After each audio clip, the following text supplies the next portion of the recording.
En los paraderos, corriendo tras el primer bus que pueda llevarlos a sus destinos, viajando en el estribo de los vehículos solo sostenidos de la puerta por la que no podía pasar un pasajero más. Así era el día a día de los usuarios de transporte público durante la década de los 80 en las vías de nuestra capital. Eso era así diferente, aparte que la movilidad era muy poco. Y había más personas que iban a trabajar, toda esa cosita, ¿no? Era poco carro, como se dice, pero se respetaba.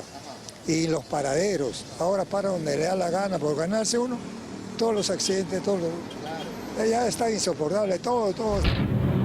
De diferentes maneras tratan de las personas de viajar en las unidades de transporte urbano, inclusive colgados del estribo, algo que está prohibido en forma expresa y que en estos momentos las personas tienen que llegar de alguna manera u otra a sus centros de labores.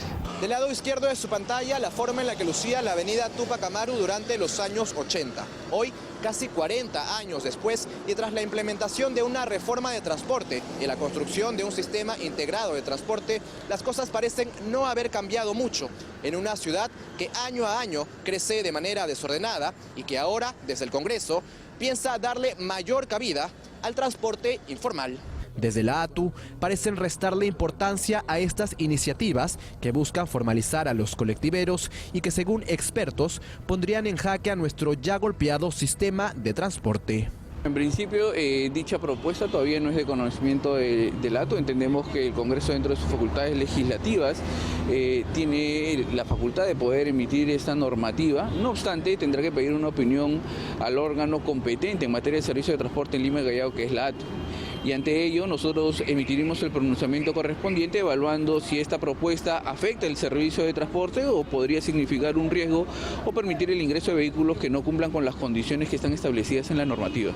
Para Juan Pablo León, periodista experto en temas de transporte, esta normativa definitivamente terminaría afectando al transporte formal. En el mismo espacio donde hay, imagínate, en una calle, en un carril, donde hay 3 taxis colectivos con 12 pasajeros, 4, entraría un solo bus del corredor con 60 hasta 70 personas. En este caso estaríamos autorizando a muchos vehículos, llevando a poca gente, pero ocupando mucho espacio, porque ten en cuenta que un solo vehículo ocupa más o menos 12 metros cuadrados de espacio, trasladando solo 4 pasajeros.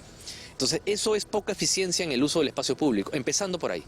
León ha identificado los 2 factores que determinan los ingresos económicos de los colectiveros informales: la velocidad y el llenado de sus unidades.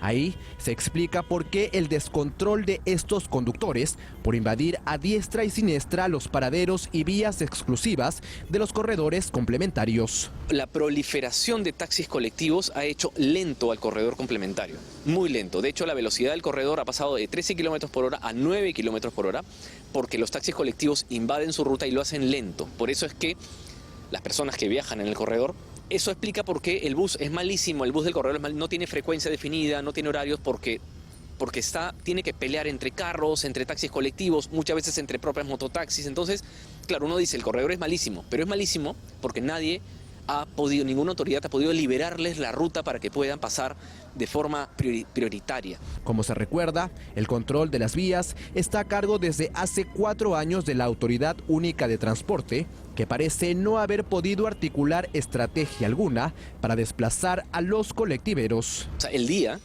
en que los funcionarios que toman las decisiones en materia de transporte usen el transporte público para que se den cuenta del desastre en el que van el 70% de los limeños, ahí van a empezar las reformas. Pero mientras esas personas no lo usen y no vivan en carne propia este problema, nada se va a solucionar.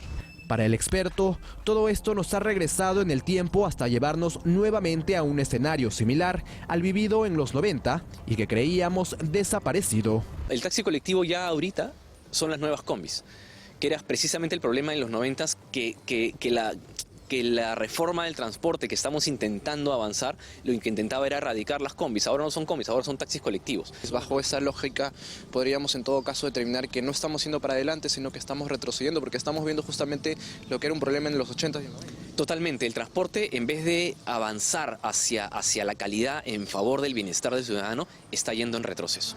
Un retroceso que termina afectando como siempre a los usuarios que sueñan eternamente con un sistema integrado y funcional de transporte.